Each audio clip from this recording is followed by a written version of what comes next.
Boa noite, senhores. Hoje a gente começa o estudo do povo grego, da civilização usualmente chamada de Grécia. Na verdade, essa nomenclatura é uma nomenclatura equivocada, já vamos corrigir isso de início. O povo é o povo helênico, filho do deus Heleno, era assim que eles se identificavam, e a civilização é elas, né? Então, tanto que quem se lembra aí da Copa do Mundo, dos Jogos Olímpicos, nunca vai ver Greek, vai ver elas, seja nas camisetas, seja nas identificações do povo helênico.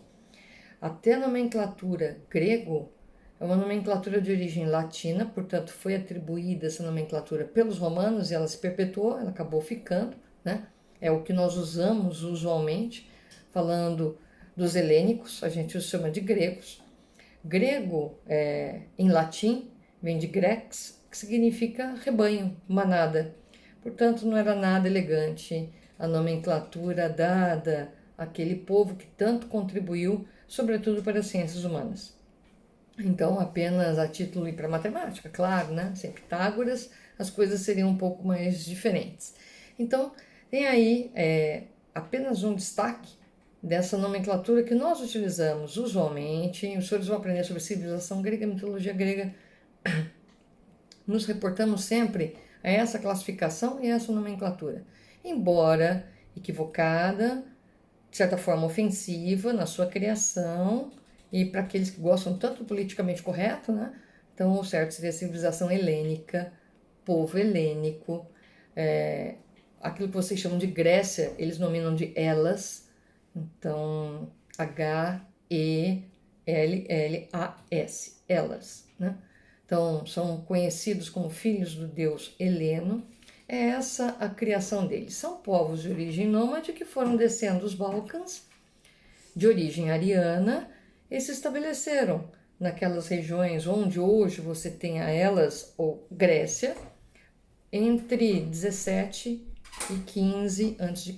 Então, por volta de 1500 a.C., a gente tem o povo helênico ali se misturando com os dórios, cretenses, que já estavam estabelecidos naquela região. Tá? Esse povo tem alguma distinção? Tem. A língua os unificava e a tradição. Então, eles já vieram com uma língua própria. Eles não adquiriram a língua lá ou alteraram-na. Eles tinham uma linguagem comum, uma língua própria, e eles tinham também tradições comuns. Então, isso caracterizava o povo helênico. Claro que com a região acidentada, onde você tem elas, ou a Grécia, os senhores vão verificar que com o estabelecimento das polis, ou cidades, os costumes eles foram se modificando, ou a verificação disso foi se alterando. Uma outra coisa digna de nota e que dá a distinção desse povo em relação aos anteriores é o fato de que para eles a polis era o local da sociedade, então era o local de crescimento do homem. E no que isso é importante? Ora, você não tributa isso a um deus. Então, pela primeira vez, você tem a dimensão da administração da polis divorciada da figura do sacerdote, do mago, ou seja lá, do que for que represente o divino. Isso não significa a inexistência de uma crença no divino, tanto é que a mitologia grega, como é bem conhecida, os senhores já vêm com uma... Ela é bem prolífica na produção de deuses, semideuses, heróis, então você tem todo ali um organograma, né? Titãs. Então, isso daí faz parte da crendice. Só que as cidades, a polis, ela passou a ser tratada de uma outra forma, de uma forma organizacional e eficiente para o povo que ali vivia. E não mais recomendado por um deus ou de acordo com um deus, não era essa a estrutura. Da mesma forma, o povo grego é o primeiro que traz o logos, ou seja, a ideia e a preocupação de conhecer de onde viemos, o que significa vida, para onde vamos, isso daqui é um acidente ou é de propósito, qual é o elemento essencial da vida, a água, o fogo, o éter, a terra, O que é essencial para que haja vida? Então, essas indagações, elas passaram a coexistir até com uma mitologia ou com uma crença religiosa, sem que ofendesse. Então, nós temos aí o início da pergunta do homem, das indagações sobre conhecer a si mesmo, conhecer o universo, conhecer a sociedade, conhecer os animais. Então, essa preocupação, ela tem origem helênica, tem origem grega. Então, apenas para destacar. Se do lado do direito você vai falar assim, a contribuição dos gregos para o direito foi pouca, em termos, né? Porque, no meu modo de entender, no que diz respeito ao povo helênico, você tem a maior contribuição para aquilo que nós chamamos de ciências humanas e sociais. Por quê? Eles criaram, dentre outras coisas, a lógica, e sem lógica a gente não faz muita coisa. Eles criaram a filosofia foi criada em Elas, né, na Grécia. Então, a filosofia vem de lá, é ser amigo do saber, é isso que significa filosofia. Né? Então, eu sou amiga do saber, eu quero saber a verdade, eu quero conhecer. Né? Então, ser amigo da filosofia é isso. A ética foi criada lá por Aristóteles, num livro muito importante chamado Ética Nicômacos. A oratória foi muito trabalhada no povo grego, assim como a retórica. Então, nós temos lá, recapitulando, a lógica, filosofia, ética, oratória, retórica, a história. A história foi criada no povo grego. Quem não gosta de história pode começar a xingá-los. Então, a criação da história foi feita pelo povo helênico. Até então, o que você tinha eram lembranças, não é? Contos que ninguém sabia se eram verdades ou não. Ou então, grandes inventos de grandes deuses. Mas história mesmo, o que o povo A fez contra o povo B, como é que são os costumes, isso daí passou a ser trabalhado no povo helênico. O teatro surgiu na Grécia.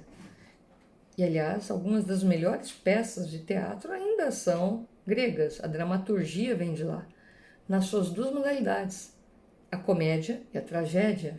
E aquelas duas máscaras que simbolizam a tragédia e a comédia são gregas. Então, olha que coisa interessante. Até hoje, a gente utiliza símbolos helênicos no nosso cotidiano. Talvez não com prestígio e a devida atenção a eles, mas certamente utilizando os símbolos helênicos. A literatura, você vai falar, professora, mas já tinha literatura antes? Sim, mas como Homero, não tinha. Então, a literatura, a gente diz que começa em Homero no sentido de ser talvez uma grande obra de epopeia, né? Além da epopeia de Gilgamesh, que tinha uma conotação religiosa e, portanto, de livro sagrado. A Ilíada e a Odisseia, não. Elas retratam a história de uma grande guerra, com grandes eventos, amores, traições, guerras, paixão, aventura. Tem tudo ali na literatura. E você começa uma tradição de escrever romanceando, não havendo mais a preocupação com a verdade. Então você inaugura algo chamado literatura. E a política? A política também é uma criação helênica, que consta ali num livro fantástico chamado A República, de Platão. Os senhores terão a oportunidade de estudar esse livro, se é que já não o tiveram, pelo menos vendo o mito da caverna, que é muito conhecido, né? O trecho mais conhecido, talvez, do livro da República seja o mito da caverna.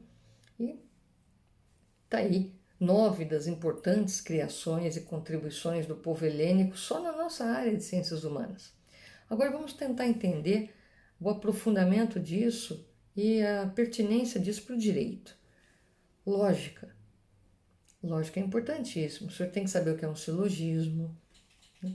O que é tese, antítese, síntese, o que é a utilização de premissa maior, premissa menor e conclusão. Até para que o senhor consiga apresentar dos fatos do direito e do pedido. Não tem coisa pior para qualquer um do que fazer uma resposta a uma peça mal redigida, onde você não consiga extrair a tese apresentada pelo cidadão em que não haja um fio lógico. Então, uma das grandes propostas e preocupações do direito é com a lógica. A gente precisa da lógica, né? Então, a lógica é a maneira da gente expressar tantas reivindicações quanto fica muito fácil a gente perceber as falácias, né? As mentiras nas premissas que vão levar a conclusões falsas. Se as pessoas soubessem disso, talvez não caíssem tantas fake news, que é uma coisa atual, né? Por quê? Porque uma das premissas é falsa. E isso vai te conduzir a uma falácia, não a uma conclusão. Então ali existe uma falsidade inicial que, se você levar adiante o raciocínio, a conclusão também será falsa. Então, é o que a gente mais sofre. Eu costumo dizer que se as pessoas tivessem se preocupado em aprender um pouquinho mais de lógica, talvez a gente tivesse que combater menos fake news, né? Porque as pessoas estariam imbuídas desse sentimento de verificar, pera um pouquinho, isso daí está correto? Porque se a premissa não estiver certa, esqueça a conclusão. E tem tanta gente brigando só por conclusões, né? Sem sequer nos dar origem do pensamento, porque não precisa. Porque eu estou dizendo. Isso não é argumento de autoridade. Cadê a sua premissa maior? Cadê a premissa menor? Cadê a conclusão? Onde estão os silogismos? Antes você tinha livros e livros sobre o assunto, e temos ainda, basta estudar. Está à disposição. Façam uso disso, né? Aquelas regras, né? Todo homem é mortal. Sócrates é homem. Logo, Sócrates é mortal. Então, você precisa saber essas regras para poder construir bem o raciocínio. E ninguém precisa construir melhor o raciocínio do que o pessoal do direito. Seja para dar uma sentença, seja para argumentar num júri, seja para fazer uma defesa. Então, não há desculpa para não se entender lógica. A filosofia, como eu disse, aí já é o amante do saber. Esse saber, gente, é o saber racional, é o saber que vem de Kant, de Nietzsche, de tantos outros, e que começa com Platão, Aristóteles, Parmênides e Heráclito. Heráclito diz que ninguém pode se banhar 2 vezes na água do mesmo rio, porque o rio já passou e agora são outras águas, e porque você também é outro com o passar do tempo. Parmênides, falando em permanência, a única coisa fixa no universo é que tudo muda. Então, algumas questões muito importantes eram discutidas já pelos pré-socráticos e depois pelos filósofos que se seguiram, né?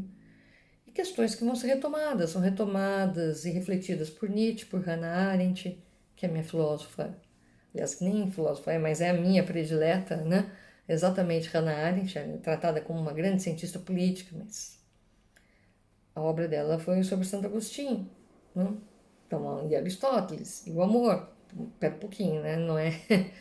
Você está sempre se remetendo ao passado, né? Isso da filosofia é conhecer Grécia, é conhecer gregos, é lê-los, né? Ainda que os chame de gregos, tá bom? Então a filosofia é muito importante. Ela nos dá a ciência do porquê, para quê, como, desde que momento, né? A filosofia ela trabalha com valores. Se o senhor está preocupado com a justiça, o senhor está preocupado com a filosofia. Nós estudamos o direito, que é calcado nas normas já feitas. A gente tenta, com as normas feitas, realizar a justiça. Essa é a missão de todo aquele que trabalha no direito. Mas a nossa preocupação não é a justiça não é um panfleto, a justiça é um valor. Quem estuda valores? A filosofia. A ética tem 2 modalidades. Os senhores vão ter a oportunidade de aprender a ética prática, ou seja, qual é a ética da advocacia. Quem estuda medicina aprende qual é a ética da medicina. Essas são as modalidades de ética prática. E existem condutas éticas, pautas éticas que servem para todas as áreas do saber. Então, está aí a grande preocupação com a ética. Você não pode ter boa conduta sem ética. Oratória e retórica. Qual é a diferença? Oratória é a arte do bem falar. Tem gente que fala super bem, com português agradável, boas orações perfeitas, uma modulação de voz adequada. Só que a hora que você vai reduzir o que a pessoa falou, ela falou tão pouco, ela tem uma oratória boa, mas talvez a mensagem não seja tão importante assim, nem tão eloquente. A pessoa de boa oratória, ela não te cansa. Você consegue ouvi-la, até relacionar-se no sentido de questioná-la. Ela não cai em bengalas de linguagem, ela reformula os pensamentos, ela tem um tom mais tranquilo de falar, fala de uma maneira agradável, sabe dirigir a linguagem ao público a que se destina.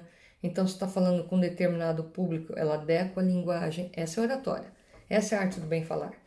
Mas quantas vezes você não ouve lindos discursos que significaram pouca coisa, que você resume em 5 minutos?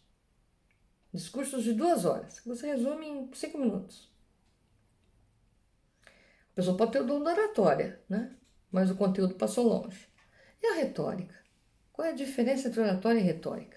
Ora, oratória é a arte do bem falar. Então você vai ter que aprender boas construções verbais, trabalhar com essa questão chamada palavra. Os senhores que estão fazendo o curso de Direito têm a obrigação de ler por quem? Para aumentar o vernáculo. Quer dizer isso, hein? Conhecimento das palavras. É inadmissível que o senhor fique olhando num Google da vida procurando sinônimo. Era para o senhor ter leitura o suficiente para saber outras modalidades de expressar-se. Mas a gente sabe que isso daí, como qualquer hábito na vida, você tem que cultivar. A leitura é hábito. Como qualquer hábito na vida. Você faz quantas vezes ginástica por dia, quantas vezes você corre, quantas vezes você exercita o cérebro? Lendo ou fazendo qualquer outro exercício cerebral produtivo. Exercitar o cérebro é tão importante quanto exercitar o corpo, né? Então, tá aí. Quando eu falo em retórica, eu estou falando no conjunto. O conjunto significa o bem falar, mais a apresentação, postura, linguagem corporal. Aí já entra o conjunto que dá toda a diferença. Aí entra o tom de voz, quando que eu aumento, quando que eu diminuo, quando que eu fico quieta, quando que eu falo, quando que eu bato na mesa. Que roupa eu devo usar? Devo chamar mais atenção? Não, chamar menos. As pessoas devem se preocupar mais com o que eu visto ou com o que eu falo. Como fazer isso? Professor, por que a gente tem que se vestir sempre bem? Os clientes exigem isso da gente. Existe toda uma formalidade ligada ao direito e muito mais exigida por parte dos clientes, e é muito interessante isso, né? A figura da autoridade, né? Quanto mais pobre, mais ele exige isso. Os profissionais que lidam aí com empresas, a gente está acostumado a fazer o call com o CEO da empresa. Ele está de uma maneira mais informal, de jeans, camisa social, e você, se estiver vestido de forma adequada e apresentável para ele, está tudo bem. O que ele quer saber é o seu conhecimento da área, não a roupa que você está trajando. E na aparência? Na aparência vale aquela regra de César, né? Não basta agir como mulher de César, tem que ser, né? Então, são as duas coisas. Não basta ser a mulher de, tem que agir como. Então, mesma coisa, tá? Então, aqui é a mesma coisa. A retórica é exatamente o quanto eu devo falar, como eu devo falar, qual abordagem, mais enfática. Quando vocês fazem um seminário, faziam, a gente vai guardar, logo vocês voltam a fazer, você vai ter aquele aluno que quase gruda na parede, né? Ele quase empurra a parede para outra sala.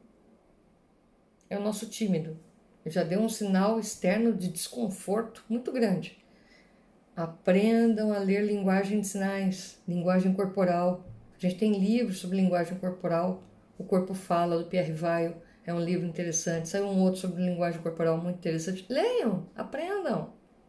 Aprendam o que significa estar de braço cruzado, com a mão no bolso, com a postura para trás, para frente. Às vezes pode ser dor nas costas, aviso, né? Mas muitas vezes ela tem um outro significado, né? Então, Fica aí a dica. História. A história eu costumo dizer que ela é muito curiosa, né? Porque a história ela foi criada por Heródoto, que é o pai da história. Mas quem ficou famoso mesmo foi um outro historiador, quase contemporâneo, chamado Tucídides. Tucídides publicou um livro que foi o best-seller da época, considerando que só tinham dois, né? Tinha um livro do Heródoto, chamado História, por isso que História tem esse nome, né? E que falava da geografia, dos costumes das pessoas, ou seja, the people dormia lendo o livro. E Tucídides escreveu sobre a Guerra do Peloponeso. A Guerra do Peloponeso é a guerra travada entre Esparta e Atenas. Não por outra razão, são duas das cidades mais comentadas, é claro. Desde os primeiros historiadores elas são tratadas com destaque. Não que as outras sejam menos importantes, mas essas ficaram no registro. Esparta e Atenas, a Guerra do Peloponeso. Pergunto, o que rendeu o top 10 da época? Heródoto, com seu livro História, falando dos costumes, do que as pessoas comiam, do como elas compravam, como era a vida na cidade, como era a organização da cidade. Ou Tucídides falando de guerra, generais, morte. É curioso o apelo do ser humano por esse lado da história. Você pouco conhece sobre os hititas. Professora, quem foram os hititas? Uma civilização próspera e pacata. Então você não se interessa por eles. Não tem guerra, você não se interessa. A gente vai estudar onde tem guerra. Não adianta dizer que essa é uma imposição da história, porque não é não.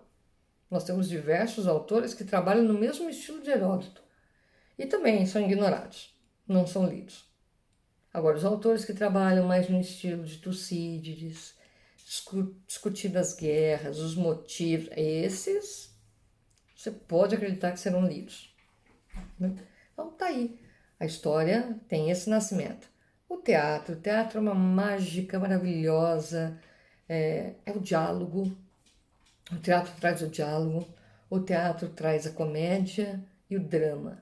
Eu acho que ninguém fez drama como os gregos fizeram, né? Ou os helênicos. Tá? Ninguém representou um drama como eles representavam. A comédia, talvez você ache coisa melhor, mas no drama... Então aquela máscara sorridente, a comédia, e a máscara da tragédia vieram deles. E algumas grandes obras de Aristófanes, As Nuvens, que vocês vão encontrar, tipo Rei, Antígona. Vocês têm mania de ler Antígona sem ler, tipo Rei, né, de Sófocles. Aprenda a ler na sequência, por favor, né?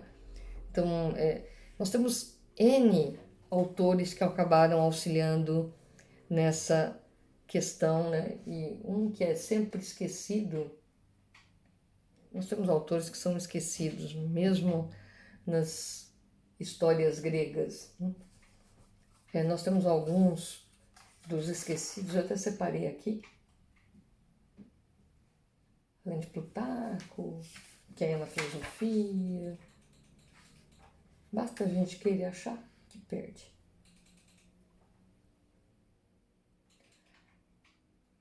Eurípides e Ésquilo, para mim, foram gênios na dramaturgia. Então, tá aí algumas indicações: Eurípides, Ésquilo, Sófocles. Leituras obrigatórias para o pessoal do direito. Peça de teatro é rápida. É de rápida leitura, porque são diálogos. Muito distinto da literatura apresentada, aliás, que vai ser apresentada agora, né? Então, aí você tem a peça de teatro sempre como uma leitura rápida. Quem já leu Antígona viu que é rápido. As peças de teatro gregas são todas naquele formato. Então, todas muito rápidas, mas de conotações diferentes, sempre com ambiguidades, sempre com duplo sentido, sempre com uma informação para trazer. Aí nós temos a criação da literatura, como eu falei para os senhores, aí você tem Homero, né, o grande, entre aspas, fundador da literatura, com Ilíada e Odisseia, falando da história de mais uma guerra, né? Então, para variar, o que que vende? Guerra. Aí você tem a Ilíada e a Odisseia tratando da história da Guerra de Troia. Aliás, um tratamento tão primoroso que valeu todo o prestígio que tem Troia em cima da palavra de Homero. E olha, Homero foi tão importante na civilização helênica, e nós vamos falar dele novamente, que valia como lei aquilo que estivesse na Ilíada e na Odisseia. Eles aceitavam como lei. Ninguém podia se opor a Homero. Era quase uma verdade, de tão perfeito que eles consideravam a obra dele. Então, é uma coisa interessante, porque foi o início da literatura, e esse início da literatura, ao contrário do início da história, que pouca gente lê, esse início da literatura é lido até hoje. A professora é lida porque é pedido em vestibular. Eu lamento que seja pedido em vestibular, porque assim pararia de ter edição simplificada e as pessoas poderiam aprender um pouco mais com a riqueza, não só vocabular, mas com a riqueza que aquela história apresenta. Porque a Ilíada é uma coisa, Odisseia é a volta dele para a mulher amada, para sua esposa, para sua casa, para Ítaca, para Penélope. E ao mesmo tempo toda a história da tentativa de Penélope de manter-se ainda casada com seu esposo, que ela não sabia onde estava, sendo que ela era obrigada a desposar alguém. Então, temos ali todo um mito muito bonito a respeito do assunto e dos significados, tanto da Ilíada como da Odisseia. Muito da mitologia grega está presente nessa obra. Dos heróis, né? Aquiles, Heitor, muita gente ali presente. Então você tem ali uma festa, uma confluência da briga dos deuses, dos heróis participando, da briga de duas grandes cidades, de um povo dividido e de um grande amor. Você quer a pitada de mais alguma coisa para dar certo essa obra? Sim, quando acaba a guerra, com uma ideia engenhosa e uma reviravolta, a ideia da reviravolta foi dele, Homero, né? Você ainda tem o retorno. E o retorno sendo uma outra aventura. Tá? A aventura não acaba, a vida é sempre uma aventura. As mensagens da Ilíada e Odisseia são fantásticas, para quem gosta de ler. E por último, mas não menos importante, a política. Então, a invenção da política está lá na República de Platão, né? Veio antes, democracia, demagogia, tudo ali previsto, assim como a dialética prevista na filosofia. Ou seja, gente, os instrumentos com os quais a gente trabalha no direito estão todos previstos nessas obras e por esses famosos helênicos. O povo de Elas, que a gente maldosamente chama de povo grego, né? E assim ficou para a história. Você fala, professora, mas hoje ninguém mais utiliza elas. Eles utilizam, usaram na Copa.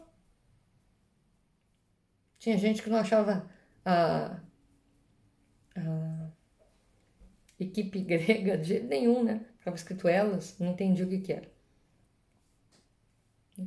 Então, brincadeiras à parte, né? Porque isso não é brincadeira, você está chamando de manada e de rebanho, um povo que nos brindou com o início do conhecimento e da expansão da sociedade e da preocupação com a sociedade, com a política, com a organização, com o mundo mesmo como a gente conhece, porque vai ter também o acréscimo da escultura, da pintura, da arquitetura, de uma série de coisas que eles também vão aportar, né? Mesmo nas ciências, com a matemática. Então, sem eles, chamá-los de manada, de rebanho, né?